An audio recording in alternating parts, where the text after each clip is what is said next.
देखिए, कहा जाता है राजनीति वो जिन है जिसे कभी बोतल में बंद नहीं किया जा सकता। खासतौर से हमारे देश में तो बिल्कुल भी नहीं, जहां उन मुद्दों पर भी राजनीति होती है और जमकर होती है जब लगता है कि ये ठीक नहीं है। अयोध्या में रेप कांड को लेकर भी जमकर इस पर सियासत हो रही है। बीजेपी और समाजवादी पार्टी में इस पर जोरदार वार पलटवार भी हो रहे हैं। आरोपियों का डीएनए टेस्ट करवाने की अखिलेश यादव की मांग के बाद अब बीजेपी हमलावर है। सवाल यह है कि देश की एक बेटी के साथ हुए अन्याय पर सियासी अध्याय शुरू क्यों हो गया? अयोध्या रेप कांड पर राजनीति के पीछे की असल वजह क्या है? सबूतों, तथ्यों और बयानों के साथ इन सवालों के जवाब इस सुपर एक्सक्लूसिव रिपोर्ट में जरा गौर से देखिए।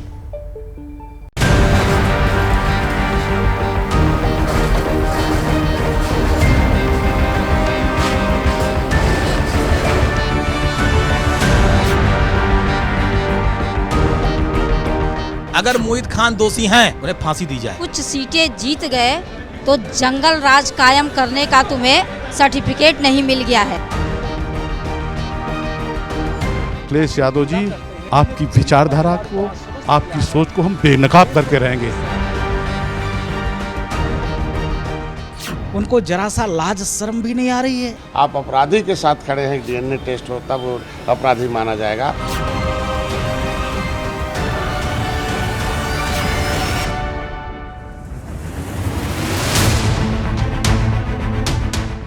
किसी ने डीएनए टेस्ट की मांग कर दी। डीएनए टेस्ट लगा लिया जाए, डीएनए टेस्ट करा लिया जाए। कोई मामले पर ही सवाल उठा रहा है। डीएनए टेस्ट होना चाहिए, तथ्य सामने आने चाहिए। किसी ने कहा कि नार्को टेस्ट हो। क्या तो नार्को टेस्ट करा लो, पीड़िता का इनका भी करा लेना, इसका समर्थन करता हूं। किसी को मामले में मजहब और जाति नजर आती है और इस तरह देश की एक बेटी को न्याय दिलाने के नाम पर सियासी अध्याय शुरू हो चुका है। उन्हें फांसी दी जाए। डीएनए टेस्ट करा लिया जाए। उनको जरा सा लाज शर्म भी नहीं आ रही है। क्या तो नार्को टेस्ट करा।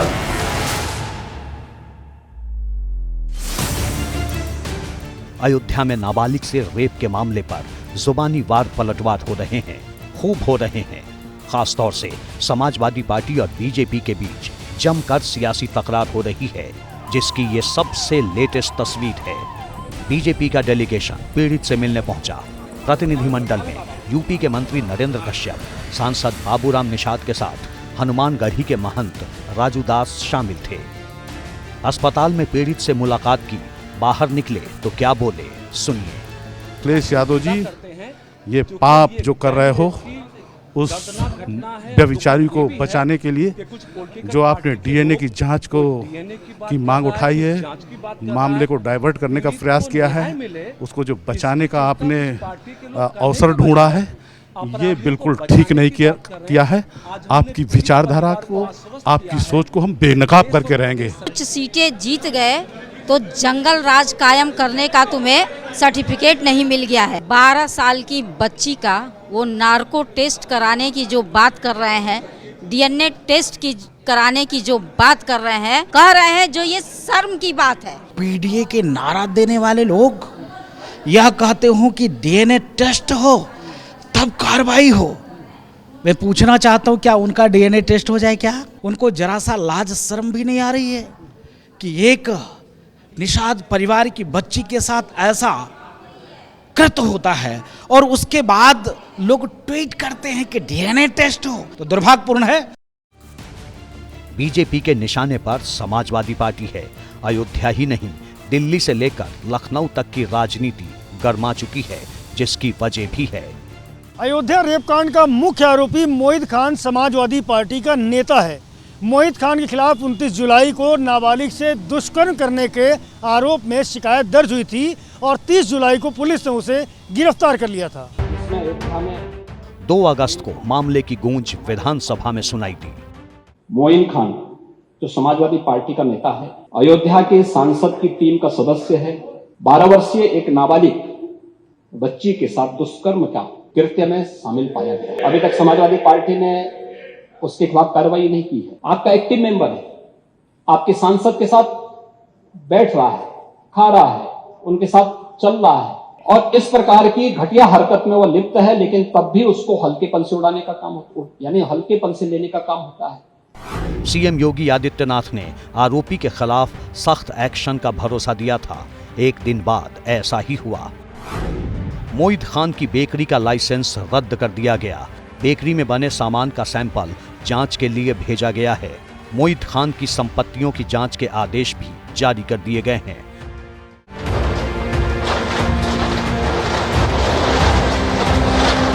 शुरुआती जांच में सामने आया कि मोहित खान ने तालाब और कई सरकारी जमीनों पर कब्जा कर रखा है। फिर क्या था, बुलडोजर पहुंच गया। मोहित खान की अवैध संपत्ति को जमींदोज किया जा रहा है।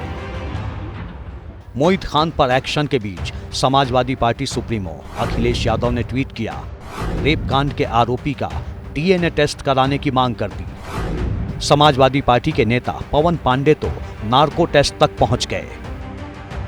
पहले एक एफआईआर दी गई, वो एफआईआर गायब है। तहरीर दी गई हाँ, थाने पर। उस तहरीर में किसका नाम था, ये फैजाबाद के एसएसपी को सार्वजनिक करना चाहिए। और ये बिल्कुल कंफर्म है कि एफआईआर दी गई। फिर दूसरी एफआईआर दी गई जिसमें नाम बढ़ाया गया। डीएनए टेस्ट होना चाहिए, तथ्य सामने आने चाहिए, और तथ्य जब सामने आएगा तभी दूध का दूध और पानी का पानी हो पाएगा। ये मैं कहना चाहता हूं। अगर मोहित खान दोषी हैं, उन्हें फांसी दी जाए। मैं मांग कर रहा हूं, मैं सपा का नेता हूं, मैं कह रहा हूं, अगर मोहित खान दोषी हैं 70 साल के, इनको तत्काल फांसी दे दी जाए। बात निकली तो शिवपाल सिंह यादव भी कहां पीछे रहने वाले थे। नार्को टेस्ट होना, ये इस तरह की अगर राजनीति करेंगे तो हम तो कहेंगे इनका तो नार्को टेस्ट करा लो, पीड़िता का इनका भी करा लेना। इसका समर्थन करता हूं मैं। अखिलेश यादव ने आरोपियों का डीएनए परीक्षण की मांग की तो बीजेपी ने समाजवादी पार्टी की सरकार का दौर याद दिलाया। डीएनए तो प्रक्रिया कोर्ट से होती है ना, कोर्ट के बाहर तो होती नहीं है।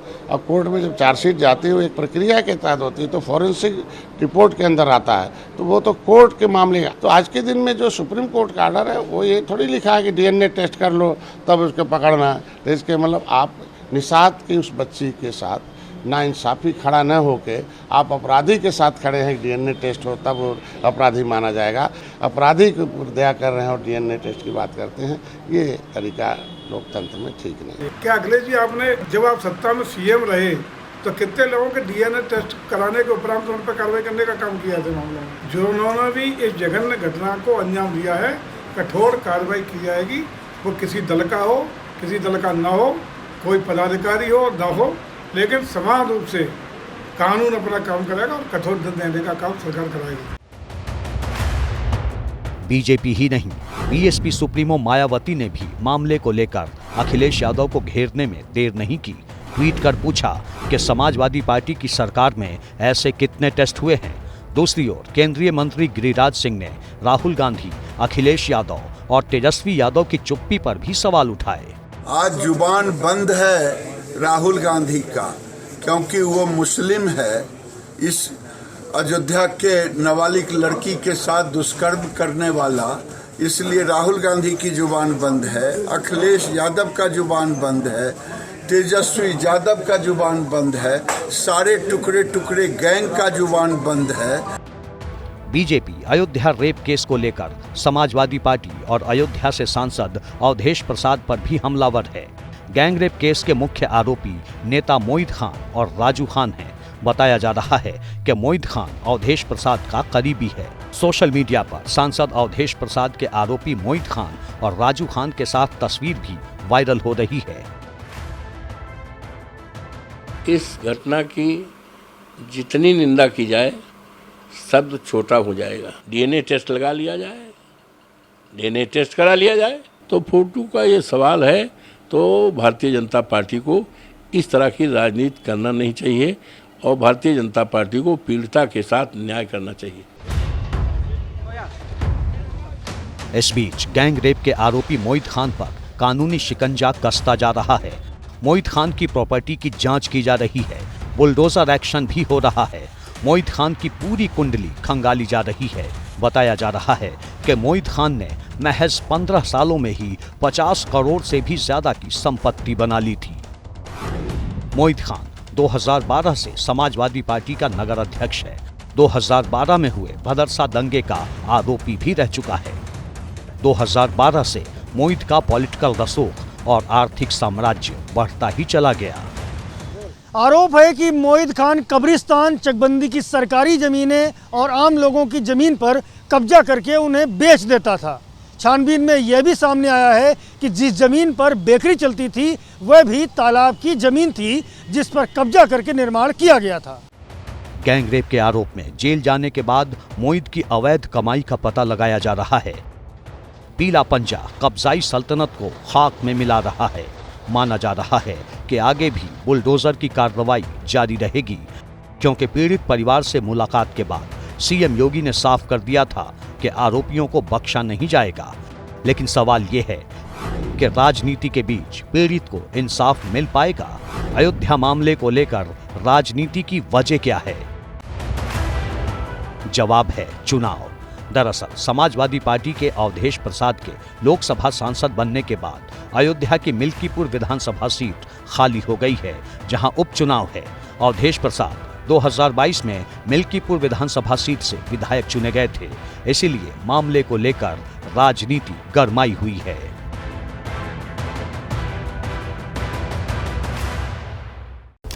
अब एक और बड़ी खबर, all India Muslim personal law board ने यह साफ कर दिया है कि वक्फ एक्ट में कोई भी बदलाव किसी भी हाल में मंजूर नहीं किया जाएगा। वक्फ बोर्ड के अधिकारों को कम या सीमित करने को भी कतई बर्दाश्त नहीं करेंगे। असल में खबर यह है कि सरकार मौजूदा वक्फ एक्ट में बदलाव कर सकती है। सूत्रों से मिली जानकारी के मुताबिक मौजूदा एक्ट में 40 संशोधन किए जा सकते हैं। बिल को संसद में पेश करने की तारीख अभी तय नहीं हुई है, लेकिन खबर के बाद देश की राजनीति जरूर गर्मा चुकी है। वक्फ एक्ट क्या है और क्यों इसमें बदलाव की बात हो रही है, इस रिपोर्ट में समझिए।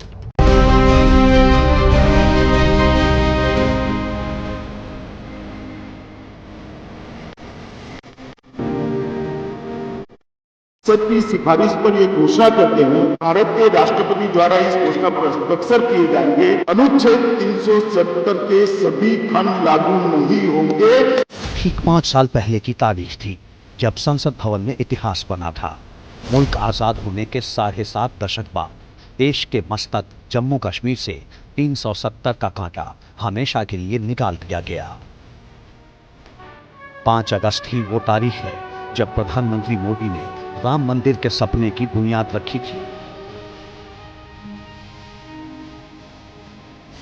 एक बार फिर 5 अगस्त की तारीख आने वाली है।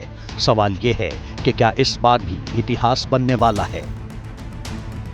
ये सवाल इसलिए क्योंकि वक्फ बोर्ड को लेकर बहुत बड़ी खबर सामने आई है। मोदी सरकार मौजूदा वक्फ एक्ट में बड़ा बदलाव कर सकती है। सूत्रों के मुताबिक सरकार करीब 40 संशोधन करने की तैयारी में है। सूत्र बता रहे हैं कि कैबिनेट बैठक में इस बिल को मंजूरी भी मिल गई है। प्रस्तावित बिल में मौजूदा एक्ट की कुछ धाराओं को हटाया भी जा सकता है। संसद का मॉनसून सत्र अभी 12 अगस्त तक चलना है।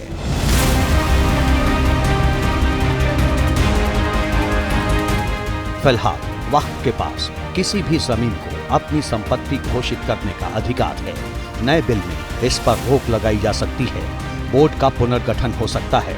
वक्फ बोर्ड में संशोधन की खबर आने के बाद से ही राजनीति गर्मा उठी है। बोर्ड भी जो है वो गवर्नमेंट का एक बॉडी है, एक चुनी हुई बॉडी है, उसको बनाते और वो अपने फैसले खुद लेती है। तो अगर उसमें कुछ अधिनियम में कुछ संशोधन की आवश्यकता है तो सरकार अपनी ओर से लेके आ सकती है, उसमें कोई दिक्कत नहीं है। वक्फ बोर्ड से संबंधित जो लोग हैं उनका भी अगर उनकी राय, उनका मशवरा भी लिया जाए तो मैं समझता हूँ ज़्यादा बेहतर होगा। हमें इस बारे में कोई जानकारी अभी नहीं मिली है। सरकार बहुत से कदम जल्दबाजी में उठाती है, जिसकी वजह से जो है वो समाज में और मुल्क में और दुनिया भर में देश की जो हज़ारों साला गंगा जमनी तहजीब है उसके तई एक अच्छा मैसेज पैगाम नहीं जाता। सरकार का कहीं पर निगाह है, कहीं पर निशाना। किसी धर्म विशेष को टारगेट करना, विवादित मुद्दों पर बहस करना, असली मुद्दे पर चर्चा न हो, इसके लिए सरकार इस तरह का काम करती है। वक्फ एक्ट में संशोधन की बात आई तो मुसलमानों की रहनुमाई का दावा करने वाले हैदराबादी भाईजान कहां खामोश रहने वाले थे? असदुद्दीन ओवैसी क्या बोले, जरा गौर से सुनिए। मोदी हुकूमत वक्फ बोर्ड की ऑटोनॉमी को छीनना चाहती है। बीजेपी शुरू से वक्फ बोर्ड्स और वक्फ की प्रॉपर्टीज के खिलाफ रही है। मोदी सरकार ये चाह रही है कि पूरे वक्फ बोर्ड की प्रॉपर्टीज को छीन लिया जाए, इनको मुसलमानों से छीन लिया जाए। बात देश के 20% मुसलमान वोटरों की है। सियासत गरमाएगी ही, लेकिन आखिर वक्फ बोर्ड में क्या बदलाव हो सकते हैं, ये भी जान लेते हैं। सूत्रों के मुताबिक वक्फ अधिनियम की धारा 9 और धारा 14 में संशोधन का प्रस्ताव है। इसमें वक्फ बोर्ड की शक्तियों को सीमित करना, बोर्ड की संरचना में परिवर्तन का प्रस्ताव है, निकायों में महिलाओं को प्रतिनिधित्व देने का भी प्रस्ताव है। सूत्र ये भी बता रहे हैं कि वक्फ की संपत्ति घोषित करने से पहले उसका सत्यापन सुनिश्चित किया जाना चाहिए। इसके साथ ही राज्य वक्फ बोर्डों की ओर से दावा की गई विवादित जमीन का नए सिरे से सत्यापन करने का प्रस्ताव भी शामिल है। देश में रेलवे और सुरक्षा बलों के बाद सबसे ज्यादा जमीन पर मालिकाना हक रखने वाली संस्था वक्फ बोर्ड ही है। संशोधनों के बाद किसी भी जमीन पर दावे से पहले उसका वेरिफिकेशन करना होगा। इससे बोर्ड की जवाबदेही बढ़ेगी और मनमानी पर रोक लगेगी। लेकिन ये कई मुस्लिम धर्मगुरुओं को नागवार गुजर रहा है। मुसलमान खामोश है, मुसलमान आवाज नहीं उठा रहा है। अब खामोश रहने से काम नहीं चलेगा, अब मुसलमानों को सड़कों पे आना पड़ेगा। जिस तरह से किसानों ने 700 लोगों ने शहीद होकर तीनों बिल वापस करा लिए, इसी तरह मुसलमानों को भी शहादत देनी पड़ेगी। ये सरकार बाज आने वाली नहीं है। वैसे कई मुस्लिम धर्मगुरुओं ने इस फैसले को अच्छा कदम भी बताया है कि मोदी सरकार वक्फ एक्ट में संशोधन के लिए एक विधेयक को टेबल करने जा रही है, जिसके लिए मैं दिल की गहराइयों से उन्हें मुबारकबाद पेश करता हूं। ये वक्फ बोर्ड के हित में बहुत बेहतर होने जा रहा है। वक्फ संशोधन वक्फ को ताकत देने वाला संशोधन होगा। मेरी गवर्नमेंट से यही अपील है कि इसमें बेसिकली किसी अमेंडमेंट की ज़रूरत नहीं है, और अगर किसी अमेंडमेंट की ज़रूरत गवर्नमेंट को महसूस हो रही है तो कम से कम जो स्टेक होल्डर्स हैं उनकी राय ज़रूर इनकॉर्पोरेट की जाए, उनकी राय ली जाए। वक्फ बोर्ड वक्फ की संपत्तियों का प्रबंधन करता है। इसको दान के तौर पर माना जाता है। वक्फ मुस्लिम समुदाय के विकास के लिए दी गई संपत्ति है। 1954 में जवाहरलाल नेहरू सरकार ने वक्फ एक्ट पारित किया था। 1964 में केंद्रीय वक्फ परिषद की स्थापना की गई। इसके बाद 1995 में इसके अंदर बदलाव किए गए। 2013 में इसमें फिर संशोधन किए गए, जिसके बाद वक्फ को असीमित शक्ति और पूर्ण स्वायत्तता मिल गई। मौजूदा वक्त में वक्फ बोर्ड के पास करीब 8,70,000 संपत्तियां हैं, जिनका कुल एरिया करीब 9,40,000 एकड़ है। देश भर में 28 राज्यों और केंद्र शासित प्रदेशों में 30 वक्फ बोर्ड हैं। बिहार जैसे राज्यों में अलग अलग शिया और सुन्नी वक्फ बोर्ड हैं। माननीय नीतीश कुमार जी ने वक्फ की संपत्ति के लिए 100 करोड़ रुपया राज्य सरकार ने उसके विकास के लिए, और संदर्भ उसका यह है कि पुस्तकालय बन रहा है, मल्टीपर्पस हॉल बन रहा है, विद्यालय बन रहे हैं, तो समाज के जो गरीब तबके के लोग हैं, यतीम लोग हैं, उनके जीवन दशा को बदलने में वक्फ बोर्ड की संपत्ति का उपयोग होगा। असल में वक्फ बोर्ड अपनी लाखों एकड़ की प्रॉपर्टी पर कंट्रोल के लिए संघर्ष कर रहा है। यही वजह है कि मुस्लिम बुद्धिजीवी, महिलाएं और शिया और बोहरा जैसे समूह लंबे समय से मौजूदा कानूनों में बदलाव की मांग कर रहे हैं। पिछले कुछ वक्त के दौरान वक्फ बोर्ड के कई फैसलों पर विवाद भी हुआ। पिछले साल मई में दिल्ली हाई कोर्ट ने अपने एक आदेश में उन 123 संपत्तियों के निरीक्षण की अनुमति दी थी, जिन पर दिल्ली वक्फ बोर्ड अपने कब्जे का दावा कर रहा है। पिछले साल अगस्त में ही केंद्रीय शहरी विकास मंत्रालय ने इन संपत्तियों को नोटिस भी जारी किया था। जैसे ही घड़ी का काटा दोपहर 2:30 पे आए, बबीता जी का दिल सास बहू साजिश के लिए मचल जाए। और ये है इनकी बहू, पूरे दिन ऑफिस की टेंशन हो जाए गॉन जब ये करें अपना फेवरेट शो फ्री टाइम पे ऑन। इनकी तरह आप भी देखिए अपना फेवरेट शो अपने टाइम पर और डाउनलोड कीजिए एबीपी लाइव ऐप अपने स्मार्ट टीवी पर।